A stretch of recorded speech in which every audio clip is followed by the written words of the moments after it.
Welcome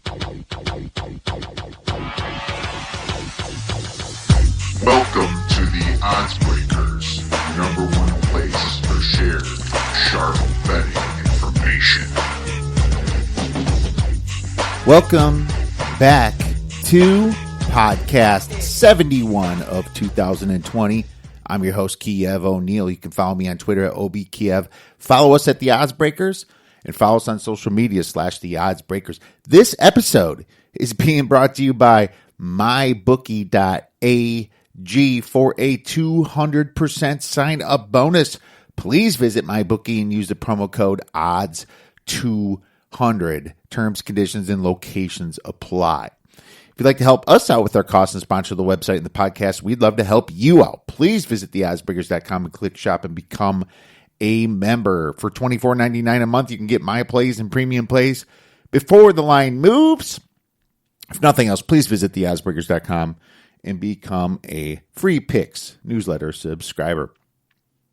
Happy Thanksgiving to all you listeners out there, and I am extremely thankful for you guys for supporting this podcast, listening to it. Lots of people share it. Lots of people ask questions. You guys are absolutely fantastic. I learn from all of you, and I just try to do the best I can to keep you entertained and bring as much value as possible. But without you listeners, we would not be anything. So I just want to tell you that I am extremely thankful for all of you. You guys all make the world go round for me.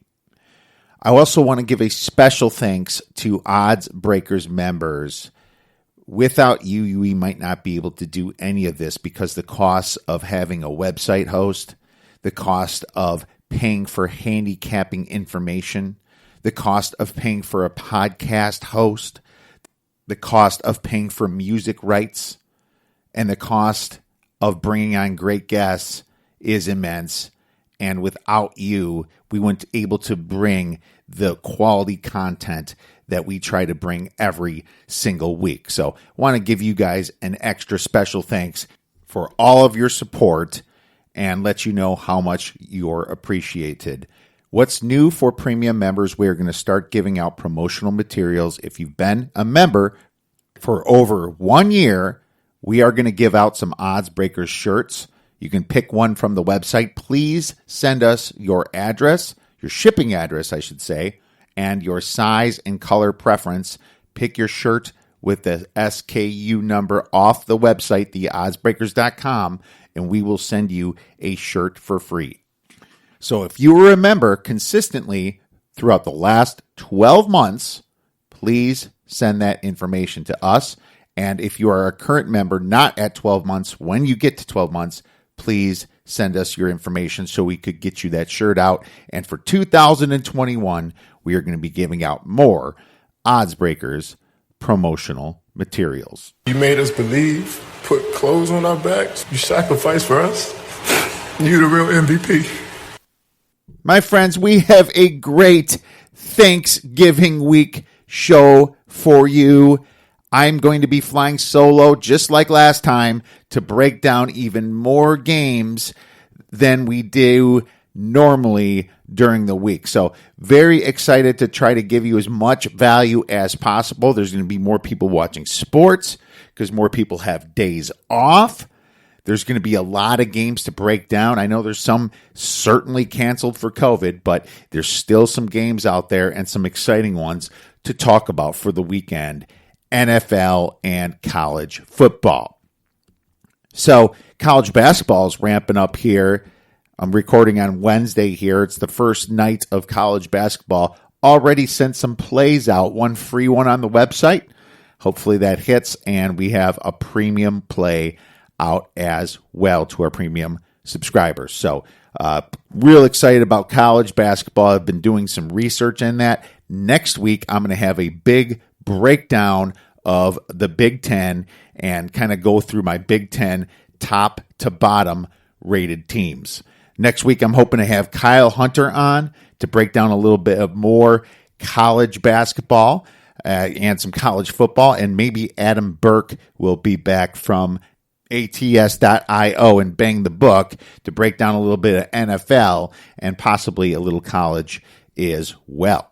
So getting started here, I just want to tell you how much I love Thanksgiving. You don't have the pressures of dressing up for anything, like maybe for Halloween. You don't have that stress. If you have kids, people can relate to that. You don't have the stress of having presents for everybody, worrying about missing people, right? You don't have that stress. You know, somebody gives you a present and you totally forgot about them and you didn't get them anything. Tell me you haven't been in that boat before. So it's nice to avoid that. You have no obligations in the morning. This holiday is just about eating delicious food all day, not feeling bad about it, drinking some beers, wine, whatever you fancy, and watching a bunch of sports. So I love Thanksgiving. It's probably my favorite holiday for those reasons that I stated. In saying all that, we have a lot of games to look at and get into with some free plays. So I want to get started right here off the bat. College football week 13. So Thanksgiving Day, there is a couple games. There is Colorado State at Air Force. Air Force is about -5, -5.5. The total on that thing is 55. The only thing I want to say about this is, you know, Colorado State, they're kind of up and down with their skill level.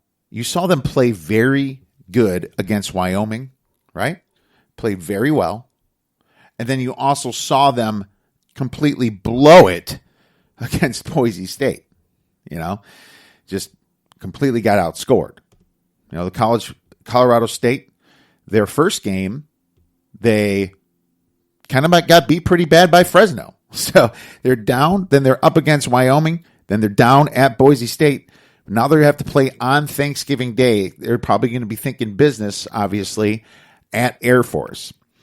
The thing about Air Force is that they're actually close to an average team in my power ratings. I have them as a better team than Colorado State by 5-6 points. The fact that Air Force here is at home, you know, gives them a little bit of an advantage. There's no travel. Being a military academy, you wonder who's going home that day or that weekend, who has to stay, you know? So there's a little bit of variance to that. But my power ratings say that Air Force should be covering this spread. But being that they're at home and, you know, Colorado State's looking at this as a business trip, I am not so sold on it yet. One thing good about Colorado State in this matchup is that they only allow 2.48 yards per run, and Air Force is an option team, right?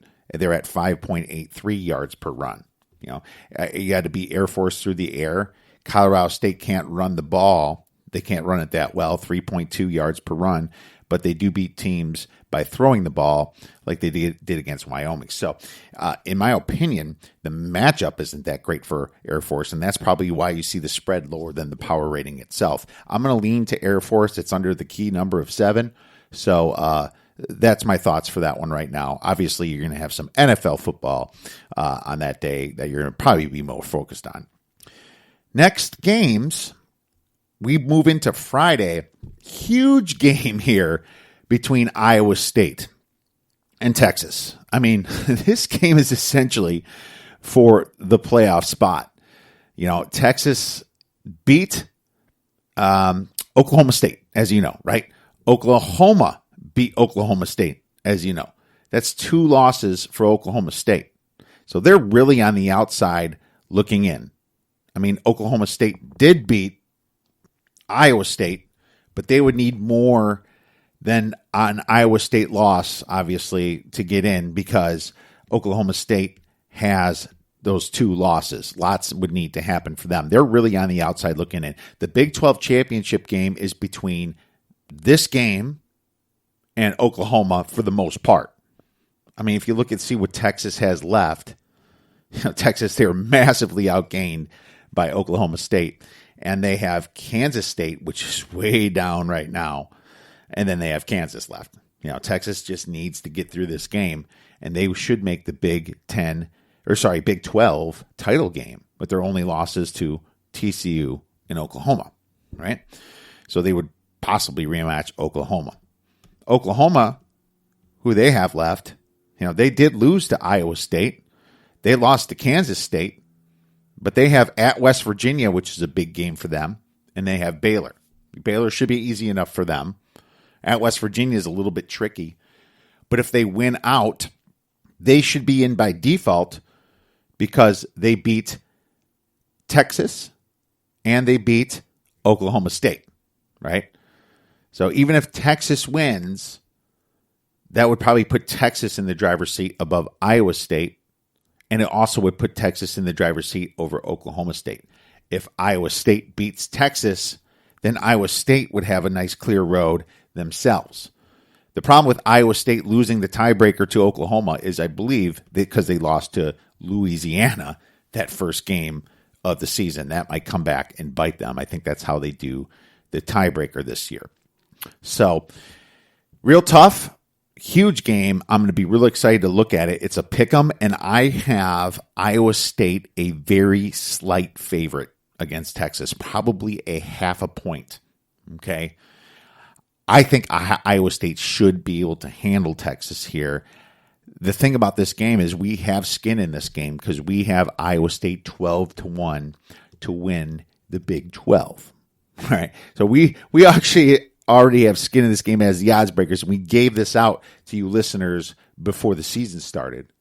But if you didn't take this game, I'm going to give you a strong lean to Iowa State. I think they're the more complete team. Texas has some serious problems with their defense.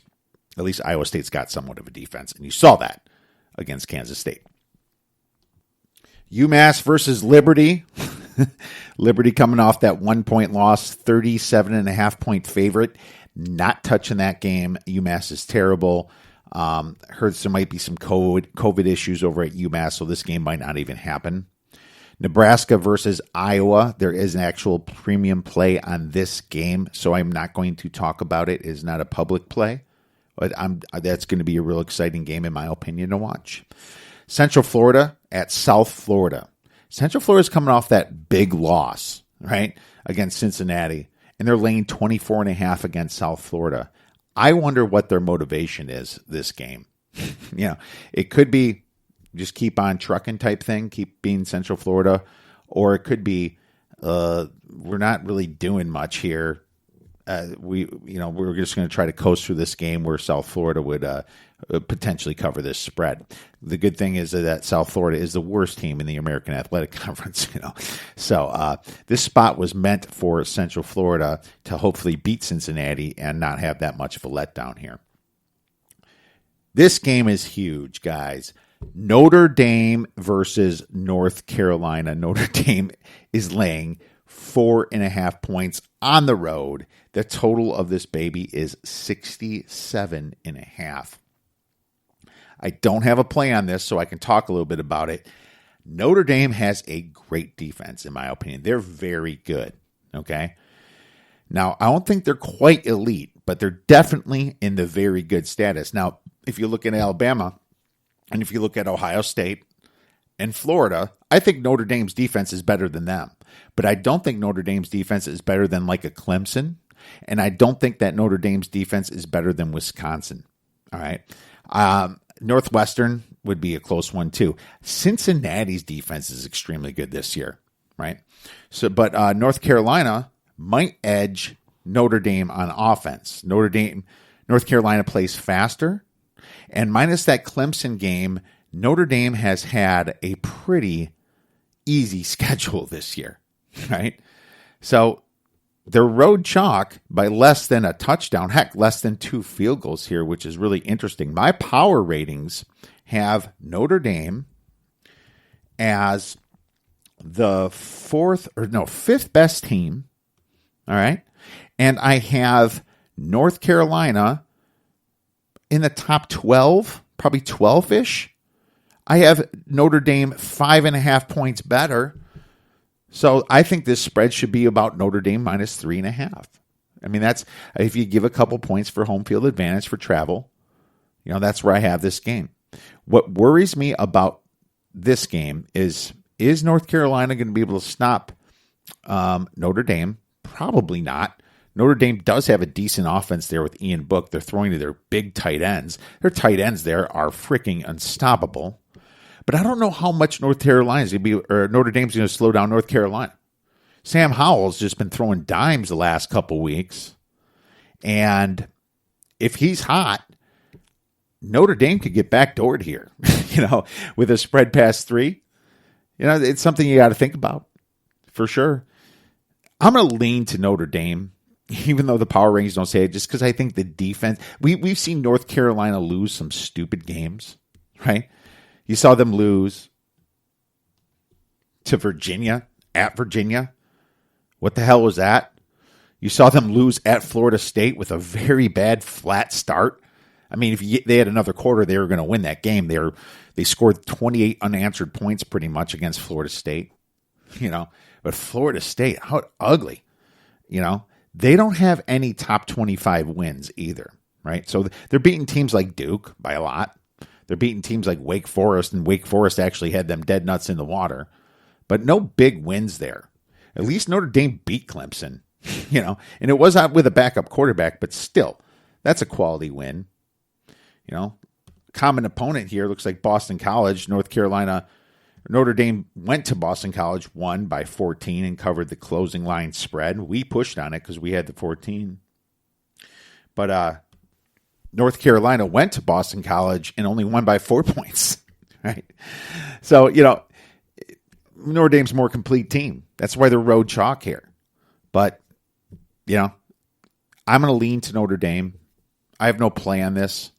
And it just depends upon how Notre Dame's defense is going to be if this overhits. But very tempting game to bet. But I'm probably just going to end up staying away from this personally. And for members.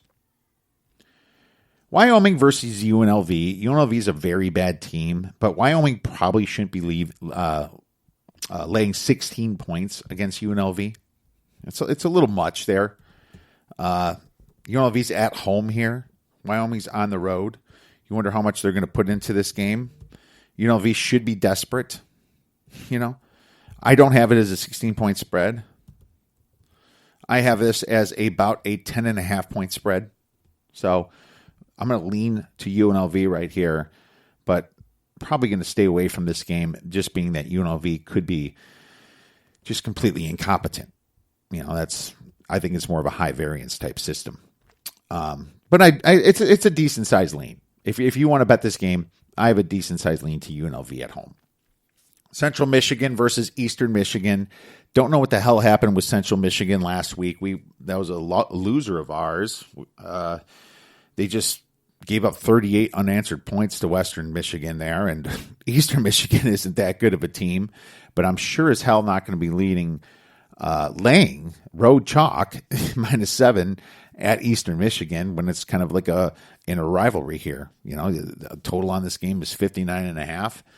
I just feel like these teams can be a little bit incompetent there on Friday, and I'm going to lean to the over on that one. Stanford versus Cal, and I'll tell you, I was wrong about Cal coming in. I thought Cal was a better team. They showed some flashes, but apparently UCLA is better than I thought. For sure, they are better than I thought, and Stanford is about as bad as I thought. But this is such a rivalry game. Usually take the dog, and this thing is like right at the spread itself. From a power rating standpoint, I mean these teams are 45-minute drive from each other. They're not that far out in Northern California. I have Cal the better team for sure.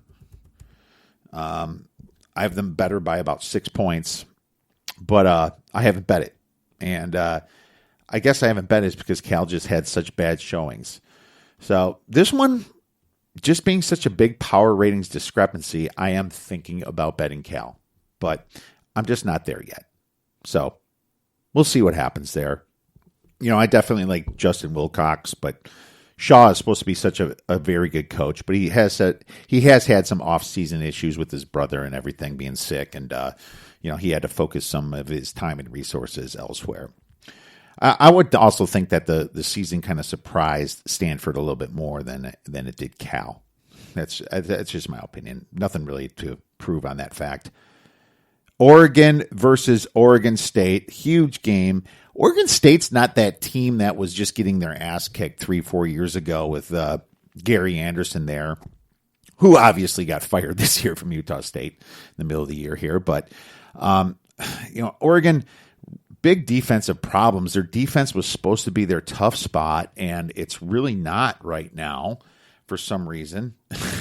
We'll see if they clean it up here, but this is a big rivalry game, so I always go dog on the rivalry game. I mean, Oregon barely escaped home against UCLA, right? They went to Washington State, and it was a little bit of a misleading score. They beat up Stanford, which we know is down. And Oregon State had a nice win against Cal last week, at home. So congrats to Oregon State.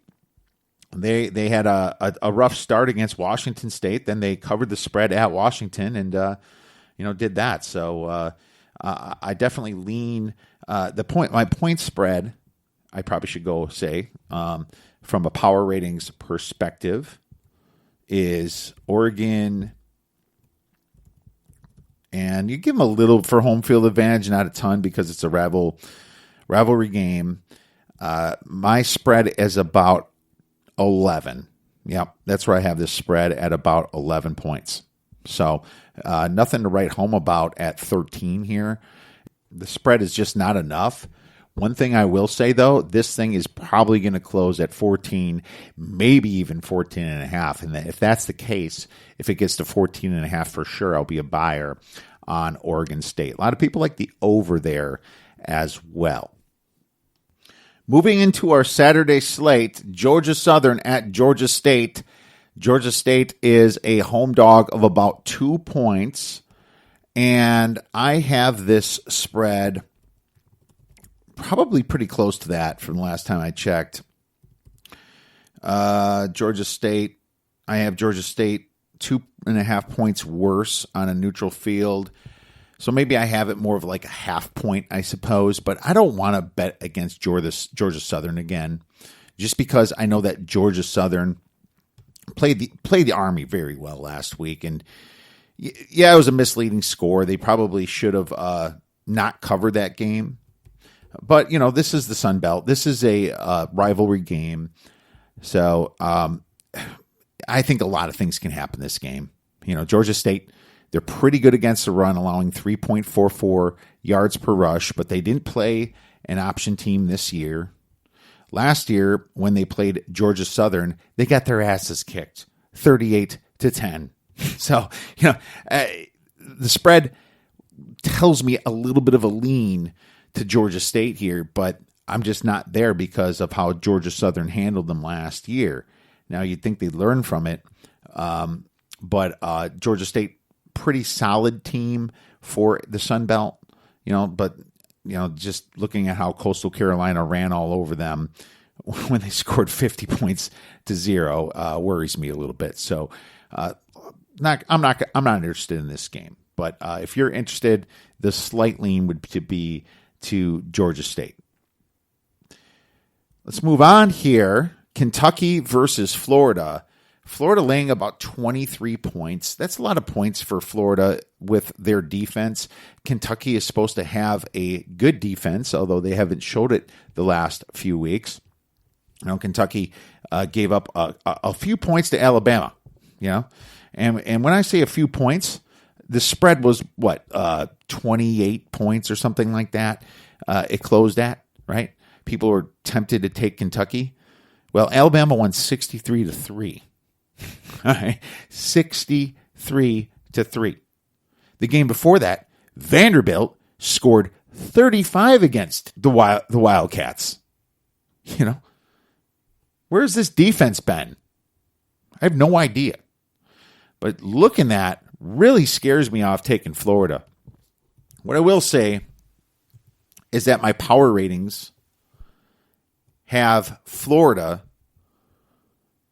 about 18 points better than Kentucky. And the spread is 24. So it certainly makes me lean Kentucky.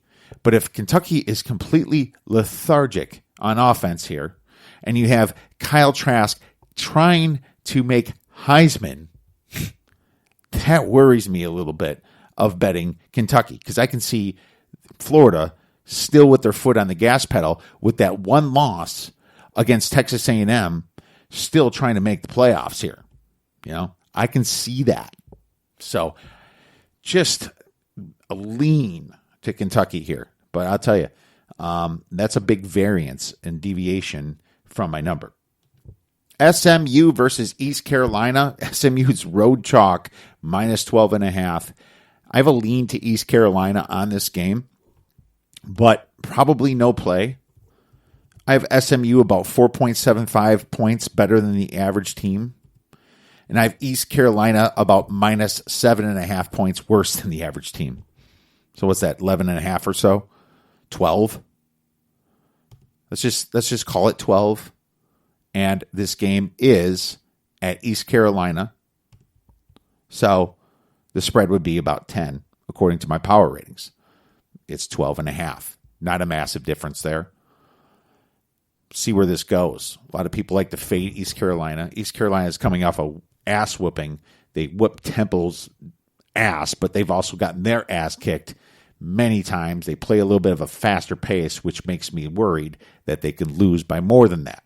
When teams play at a faster pace, you got to include that a little bit in the spread. SMU plays at a faster pace. So that's why I could see SMU winning this by 2 touchdowns. Penn State versus Michigan.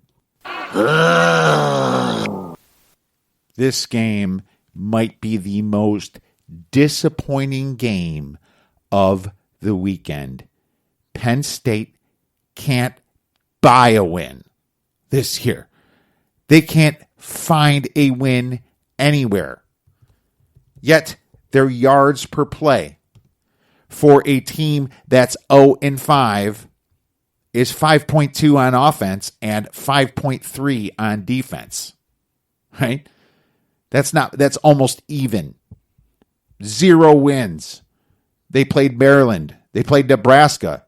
They played Iowa. Indiana and Ohio State, I understand. But now they are 2-point dogs at Michigan, which is telling me that the market thinks these two teams are equal on a neutral field. All right? Equal on a neutral field. I played this game, Penn State +2, before the season started because I thought Penn State was the better team because Michigan wasn't returning anybody. Now, I'm right at the line here. So I didn't get any line value from that. But what I will say is that, you wonder, you have to think that both teams are motivated because these are still big name schools. I have Penn State 2 points better than Michigan. All right, 2 points better. Michigan should have covered against Rutgers. They went to overtime. That tells you that Michigan might be closer to Rutgers than Penn State is. And Rutgers is an improved team, but they're still a little bit worse than the average college football team. Right? But Penn State's going to the big house. It's supposed to be intimidating. You wonder who's going to be starting for quarterback. I would guess it's Clifford, right? But Will Levis played last game, and Levis, whatever, he didn't do much. What did he do? 27 completion with 47 attempts, 57.4%, no touchdowns. It's not like he was any better there.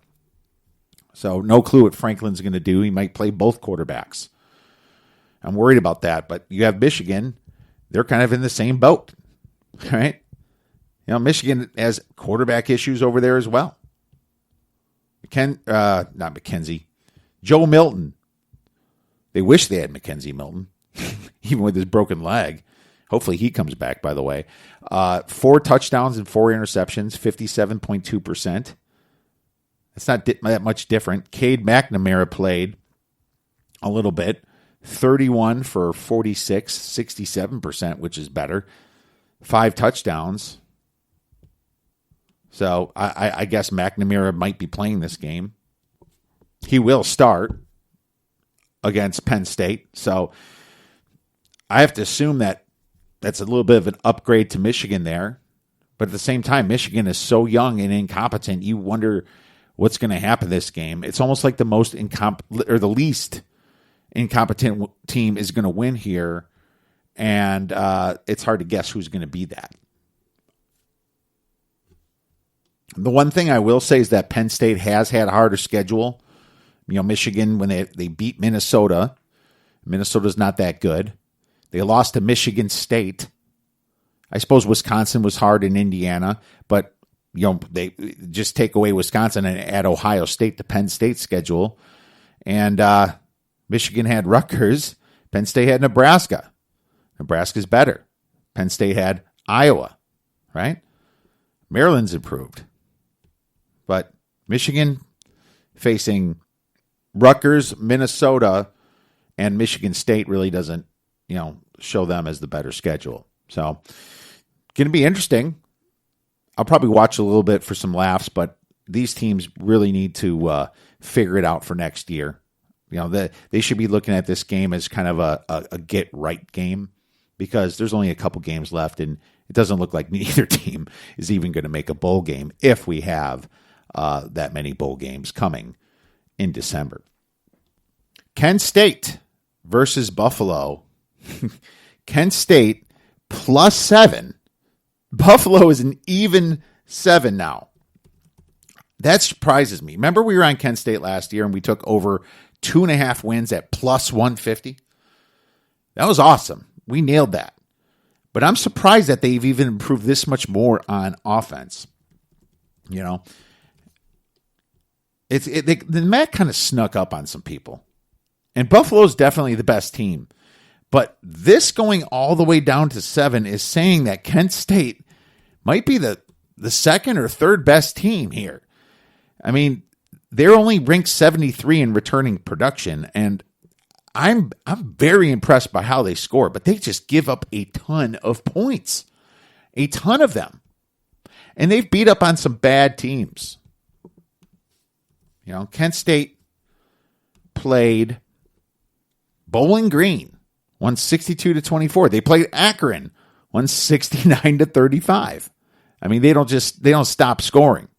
They play fast.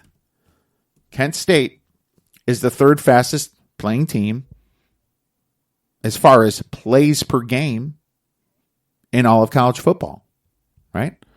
But how's Buffalo going to do with that? Buffalo's got the best defense in the MAC. It's not like Buffalo beat any rock stars themselves at Northern Illinois. It was the first game, 49-30. That was a little bit misleading. They should have beaten by a lot more. Then they wiped Miami, Ohio, 42-10. They beat up Bowling Green pretty well. But they still gave up 17 to Bowling Green somehow. I'm going to lean to Buffalo here. And because it's at the 7. I think this has been bought down a little bit too much. This spread should be 9.5 to 10, in my opinion. So Kent State, from a power rating standpoint, I have this at about 7.5. But I just think the upside for Buffalo is more from the MAC. So we're going to lean to Buffalo, but it's only a lean. Western Michigan is laying 19 points against Northern Illinois here. And that is a massive spread.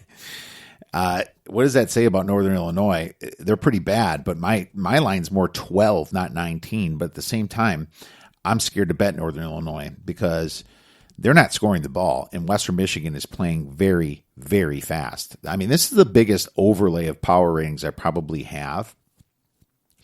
But I still have to lean to Northern Illinois here. And I know they lost by 30 to Western Michigan, but they kept it respectable, 19 against Buffalo, right? And they were at home. But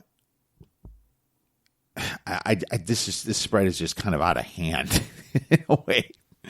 It's I'm gonna lean to it. I'm gonna look at it a little bit more, but I don't know how the heck this thing got so high. I mean, this is almost to the point where like a Power 5 school would be laying against this Northern Illinois team, like a decent Power 5 school, not a bad one either. So for the sake of time, I'm just going to touch on some quick games before we give out our free plays. Texas Tech versus Oklahoma State. I mean, this is a lean to Oklahoma State. They need a big bounce back bad. And I think they know that they're still in it if something crazy happens. If Oklahoma loses again, if Texas loses again, they did beat Iowa State, so they know they're still have the outside looking in here. Ohio State laying 28 points at Illinois seems like a lot, but Lovey seems to choke in these massive situations. I mean, they're kind of coming off a little bit of a letdown after beating Nebraska flat out here. I'm thinking Ohio State's going to try to get some margin here, but at the same time, Illinois has improved. I lean Illinois for sure on this spot. No play yet. And as you know, Miami, Ohio, Akron, we're going over 54 points. I'm shocked that it's still at 54. We took it at 53.5. UTEP, Rice, nothing. North Texas, UTSA. I only look overs with North Texas, but they did burn us last week. Coastal Carolina laying 17 against Texas State. Coastal's in a letdown spot here. Texas State isn't a good team, but this could be just one of those games that Coastal has a complete meltdown. I mean, we saw Texas State keep it side to side with Boston College, and they should have won that game at the very end. So I'm going to lean to Texas State here, and if this spread gets any higher, I'll probably be a player on Texas State. South Alabama. They lost last week, but they're going to Arkansas State. Arkansas State's laying 6.5 points. I am down on Arkansas State. Lean South Alabama.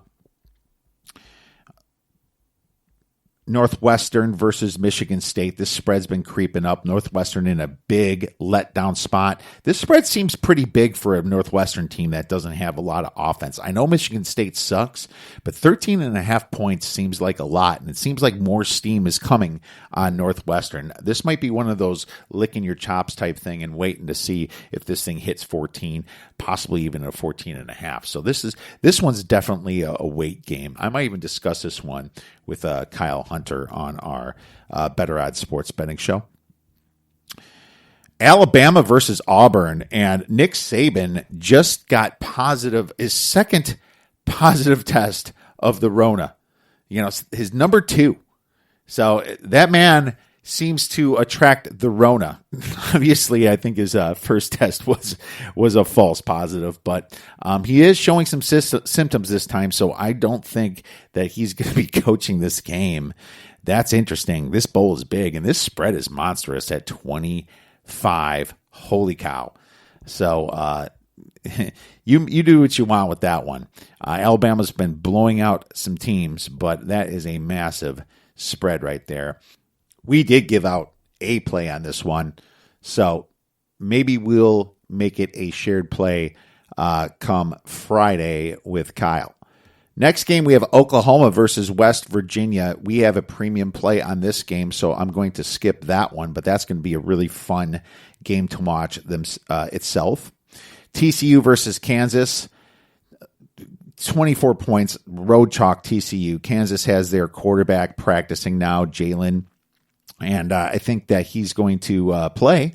So I'm going to give you a small lean to the ugly dog Kansas, but Kansas is beginning blown out this whole year, and it's just hard to power rate them any lower. They're certainly one of my worst teams here, but I mean, how bad are they? That's the question. How bad is Kansas? They did move the ball a little bit against Coastal Carolina, right? Yeah, but 24 points is a home dog against TCU, which is, I have them about 18 points better than Kansas. It's an ugly game, but I'm certainly going to lean Kansas in this spot.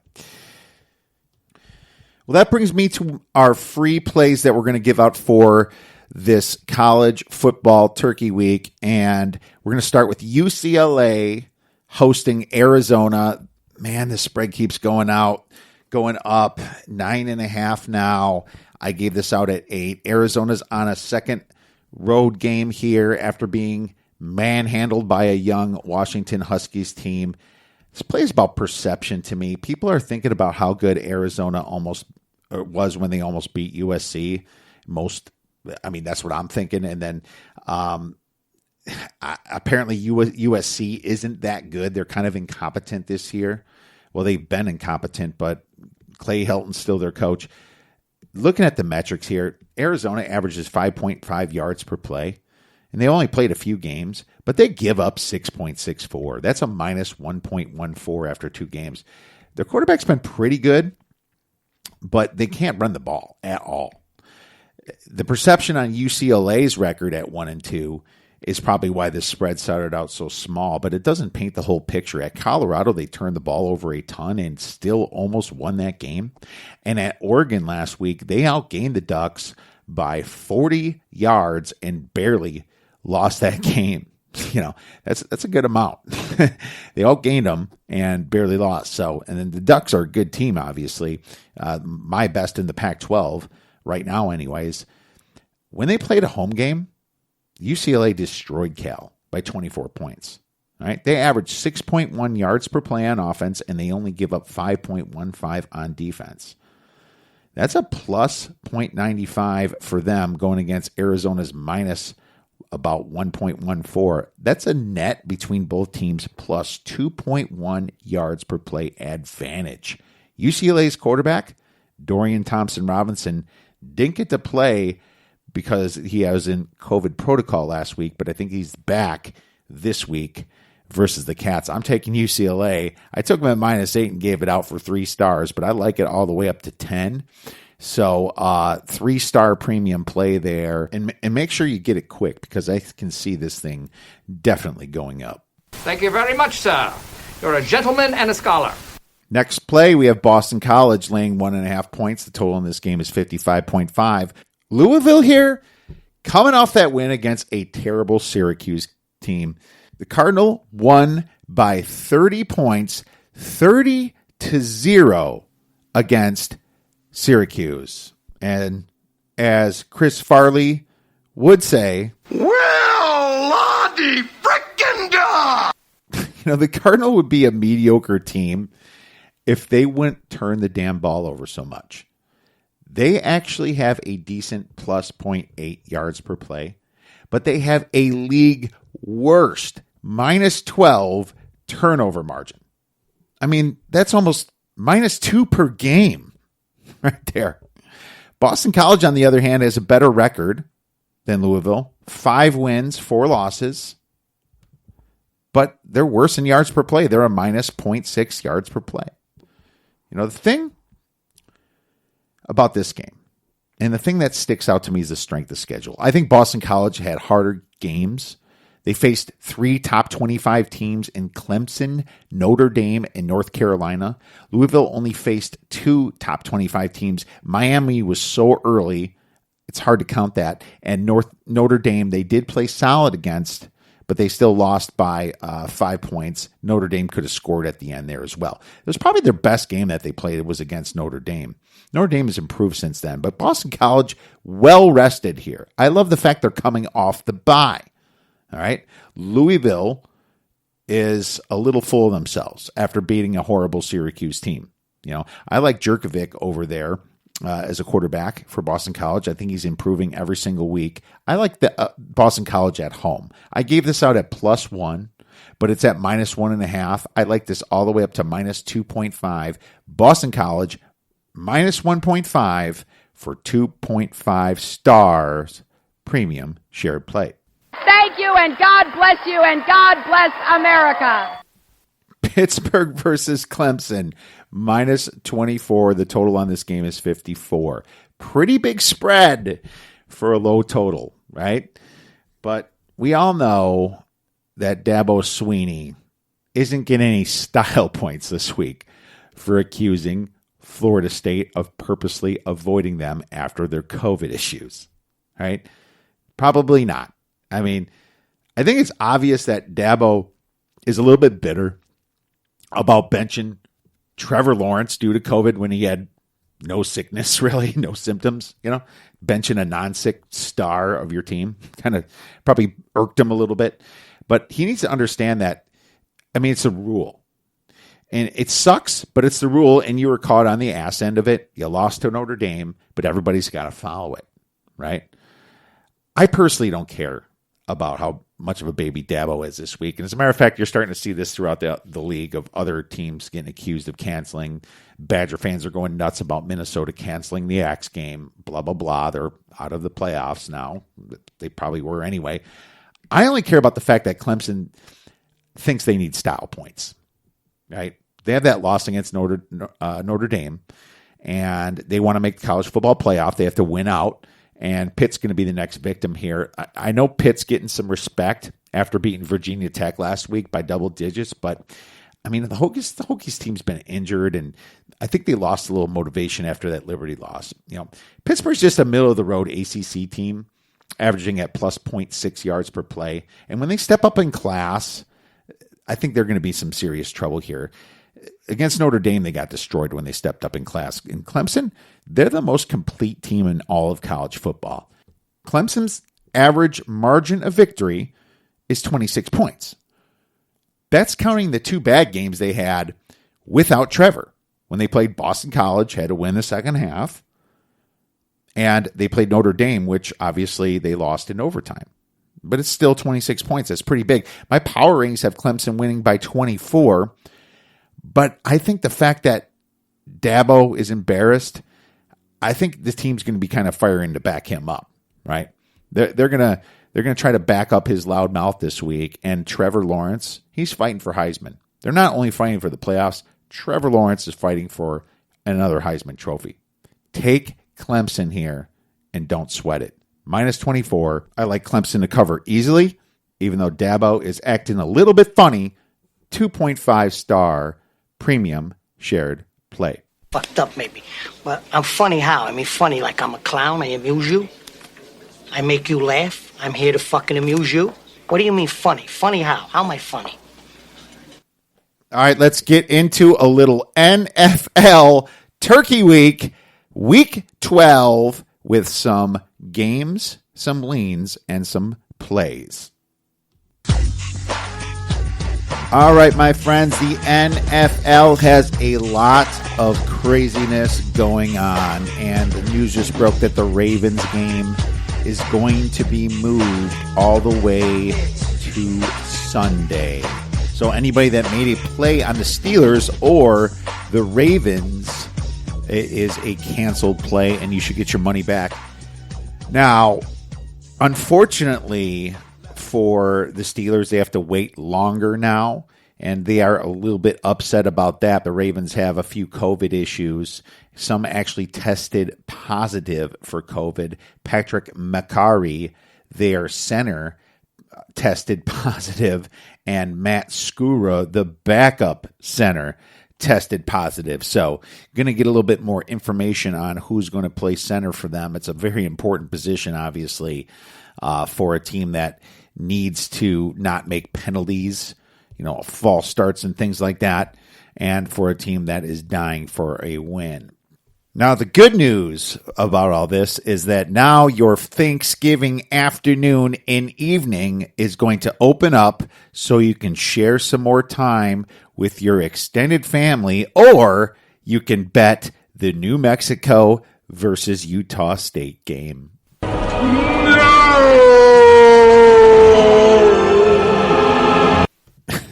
My friends, let's take a look at these Thanksgiving games. There's two of them now, obviously. The Houston Texans at the Detroit Lions. The Washington football team versus the Dallas Cowboys. Obviously, the Lions looked horrible last week, and that was why the Lions are now almost 3-point dogs here against the Texans. What did the Texans do? Well, they beat the Patriots at home. So massive shift here. I would say it's at least a 3-point swing in what this line was going to be. I would have even thought the Lions might have been favored if they would have just lost close last week to the Panthers, or if the Texans lost to the Patriots. But massive overreaction here. I have to lean to the Lions for sure on this. I mean, Matt Stafford's still a gamer here. They might be getting Galladay back, which is huge for this team. So they're going to be some live dogs here if that comes into fruition here. The Texans absolutely improved, but they shouldn't be laying any points to anybody on the road for sure. So I have a massive lean right now to the Lions. But what I might think is a better play, just for your Thanksgiving pleasure, is to maybe include the Lions in a teaser, right? Maybe we can have a Thanksgiving teaser here for you all. Now, Washington, they're playing the Dallas Cowboys, and Dallas has improved, as you saw, just at least for last week. I mean, they beat Minnesota. Minnesota showed some incompetence on defense. They let Dallas back in the game, but their receivers were making some plays. Andy Dalton played really well. But you remember that game last year when Buffalo went into Dallas and beat their butts. Well, Alex Smith is now quarterbacking for the Washington football team, which is probably an upgrade from all their other quarterbacks that they had earlier, Kyle Allen and Dwayne Haskins. But, I mean, how much of an upgrade is it? Washington has a great pass rush, as we know, but Dallas is a very desperate team, and they are very much in it. Apparently, Coach McCarthy grabbed a sledgehammer and started pretending he was Gallagher and smashed some watermelons, and somehow that fired up the Dallas Cowboys. I don't know, maybe Zeke ate them all up or whatever. I have no clue how that works. But either way, it seemed to work, and you wonder if what's going to work for this week. Short week for both teams here. This is a tough one. I think the total might be in order for a teaser. Now, this spread here at the 3, if it's plus money, then I would probably lean the Cowboys. At a straight 3, I have absolutely no opinion whatsoever. I have the Cowboys a little bit better than Washington by 1 point. Give them 2 points for home field advantage. I literally have it on 3, which is, we all know, the most key number in football, the most common, let's just say. The score lands on 3 roughly 16-17% of the time, okay? And it lands on the favorite 3 around 9% of the time with the favorite, okay? So that's important. What we also know is that the Washington football team can be very incompetent and not score any points. That's very possible too. Now, McLaurin's a very good player, and Alex Smith is up and down, but neither team here is trustworthy. One thing I might be able to trust them on is going under, and I don't love it at 46, but I do like it a lot more at 52, which means teasing the under with the Lions is possibly the best play that I can think of. You're getting the Lions all the way up to plus 9, and you're getting 2 incompetent teams like the Cowboys and the Washington football team playing each other all the way up to 52. So for that, I definitely like the under here, teased with the Lions. And I'm going to throw a couple stars on it for our Thanksgiving pleasure, but that's the play that I probably trust the most on Thanksgiving Day. There is no need to overthink this. Thank you, sir. May I have another? Look at the rest of the slate. The Vegas Raiders at the Atlanta Falcons. Vegas is road chalk here, -3. I think that's slightly high here. Raiders are off that huge emotional game against the Kansas City Chiefs, a Sunday night game. Atlanta has nothing to lose here, although that doesn't mean that they're going to play well. They could just not care. But, being at home, I expect Atlanta to show up, but the Raiders are a very good team. Lots of things can happen in this, and I'm definitely going to stay away from this one myself. The Giants versus the Bengals. Giants laying 6 points on the road against a Joe Burrow-less Bengals. Which Bengals are we going to get this week? The one that's completely devastated over the Joe Burrow injury, or the one that just decides the rally this week? I think if the Bengals cover the spread this week in this game, then you definitely want to fade them next game. But I cannot trust the Giants and how just all over the board they've been this year. They try hard, but somehow figure out ways to lose games. I cannot trust the Giants laying road favorite here. Titans versus Colts. We have a premium play on that, so I am avoiding that game. Chargers versus Bills. And the Chargers are a sneaky good offense and actually a sneaky bad defense too, as you saw.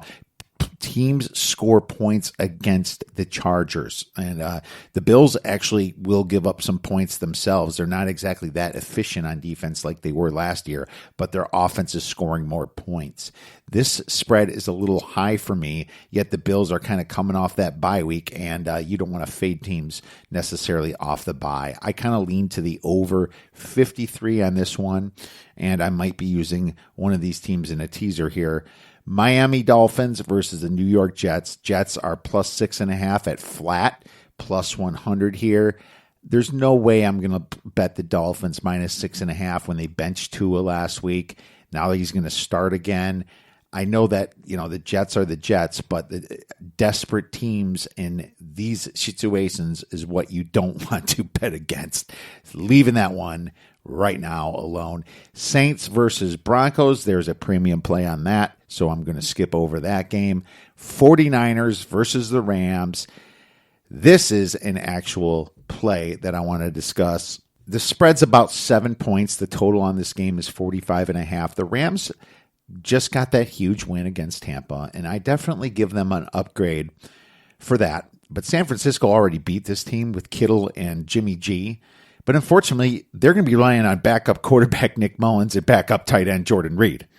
Their quarterback's out and their best player's out. That's not good. It's not good at all. It's also a shortened week here for the Rams. So, it's hard to lay 7 points in this situation, and you have to respect Shanahan. He beat McVay that last game a couple weeks, 3-4 weeks ago. They held the Rams to 16 points. Somehow their D stepped up. The problem with the Niners now is that they have some COVID issues. A couple of their offensive tackles are a tackle and a guard have COVID, Williams, and then someone else, and then their D linemen have COVID. So I don't know exactly who. I think the Trent Williams definitely tested positive, but I'm not sure about the defense yet, if they are playing or not. Lots to think about there. So Mostert's going to be back, but is that going to matter? I'm not so sure. I think an improved Rams defense is what scares me off taking the Niners as a dog here for sure. And the lack of playmakers for the Niners is scaring me as well, because Brandon Ayuk has the COVID as well, from what I understand. I'm just going to use the Rams as an example here. I think that they stop the Niners because of the revenge spot here. I gave this out at under 46.5, but I like it all the way down to 45 points. Right now it's at 45.5. I like the under. I think that the Niners aren't going to score much at all. And I think for some reason, the 49ers kind of know how to slow down the Rams on defense. They do. So they frustrate them. So I don't see a lot of points here. And if the Rams jump up 17-3, something like that, I can see a lot of running the football after that happens, especially in the second half. Kind of just win this game. I like the under, and we're going to take that for 2-star premium shared play. Kip, I reckon you know a lot about cyberspace. You ever come across anything like time travel? Next game we have is actually a premium shared play. I thought that this was just premium, but we will give it out to you.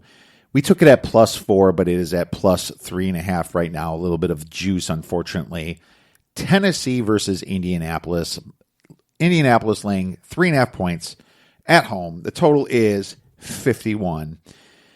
So I know that Indy is certainly better, and they have the better defense here over Tennessee. But 4 points or 3.5 is a lot, in my opinion, for two above-average teams playing each other in a rivalry game, right? Tennessee only has a positive net 0.2 yards per play. Indy's got a net 0.6, But the Titans have had a harder schedule than the Colts. And they need this victory very, very badly to even things out. They lost the first game at home. We have a road revenge spot, okay? I know the Titans just lost Jaylen Brown to injuries. He's a tough middle linebacker, played 97% of their snaps. But the silver lining is the Titans have some depth at that position. Will Compton played really well, 6 tackles after Brown went out last week against the Ravens. Ironically, both of these games went overtime. And now these two teams are playing each other. That doesn't happen too often. So there's an angle here on this one. And I asked Raph Michaels about this from Wager Talk. If a team lost to a divisional opponent before and they are a dog the next game, they cover at 57.9%. That's a pretty good indication there that Tennessee could be the right side just based on that trend. I like playing the dog in the second conference game anyways. So I'm going to take Tennessee. We gave it out at +4. I like it all the way down to +3.5 for 2 stars, premium shared play, and sprinkle. What kind of a Thanksgiving dinner is this? Where's the turkey, Chuck? Don't you know anything about Thanksgiving dinners? Where's the mashed potatoes? Where's the cranberry sauce? Where's the pumpkin pie? Well, for your pumpkin pie of this podcast, we're going to give you our refuse to lose teaser. And it is 6-5 this week because the Vikings choked last week against the Cowboys. We're going to tease Buffalo down to +0.5, so just about a pick 'em, and the Rams all the way down to -1. Like I said about the Rams, hard to trust them with the 7 points in this spot on a short week, but the 49ers are just so injured here with those COVID issues. On the other side of the coin, the Chargers are just very incompetent, an incompetent team. Buffalo is probably chomping at the bit after that Arizona loss to get back on the field. I think Buffalo wins this game. I'm not sure by how much, but I like this in a teaser for 2 stars premium shared play. Next, we're going to the bow to the gambling gods parlay, and it is 2 and 7. So we need to hit this one, and I like the plays this week. We're going to go straight to the NCAA. Indiana -380 hosting Maryland. You've seen how good Indiana is this year. We're going to go Toledo -335. They are definitely a much better team than Ball State. We're going to go Appalachian State -565. They had a tough loss against Coastal Carolina. They're going to bounce back against Troy. Troy hasn't been that good this year. We're going to take Oklahoma State -384. They're going to beat down poor Texas Tech this week.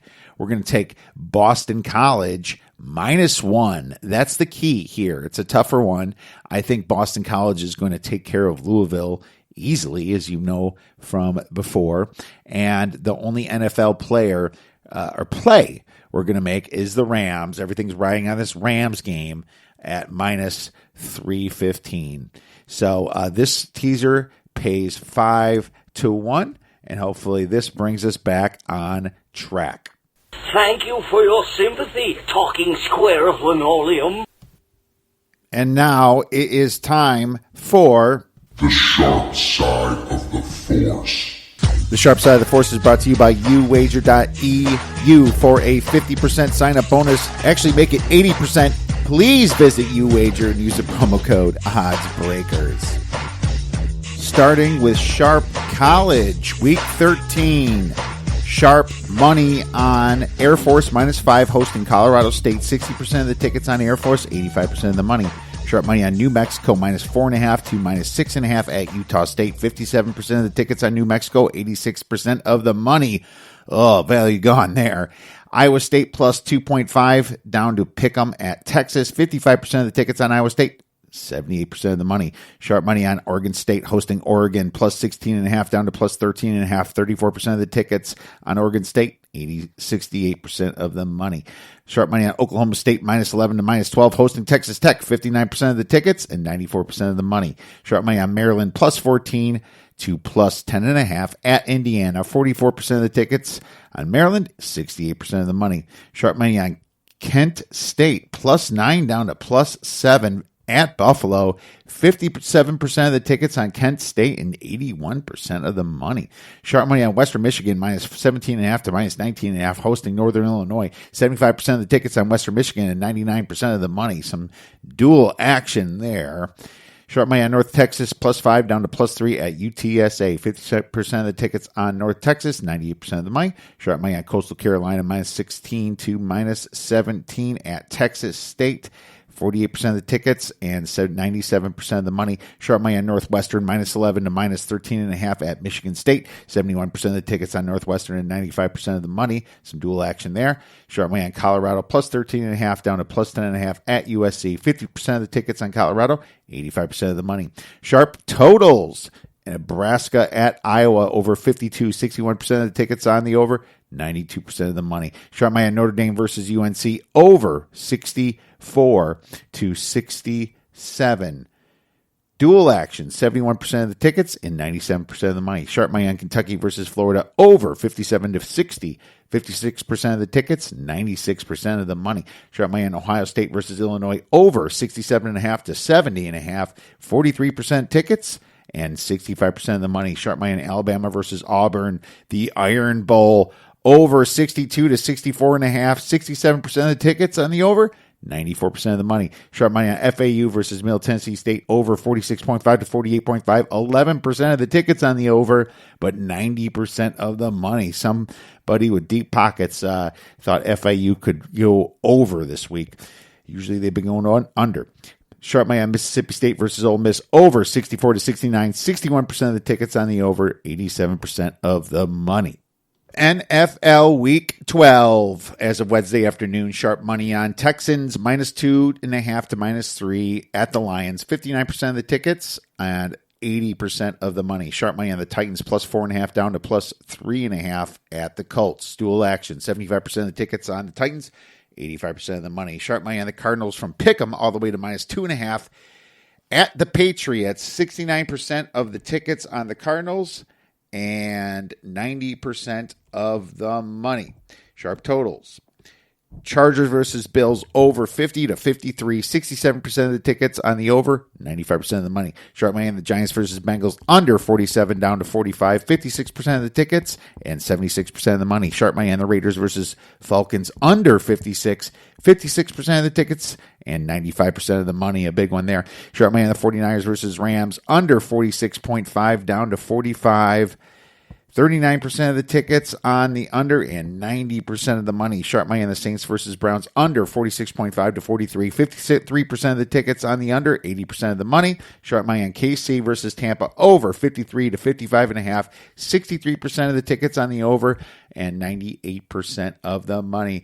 My friends, I hope you enjoyed our Thanksgiving week podcast. If you have any games you'd like us to break down, please tweet us at the Odds Breakers. Have a fantastic rest of your week.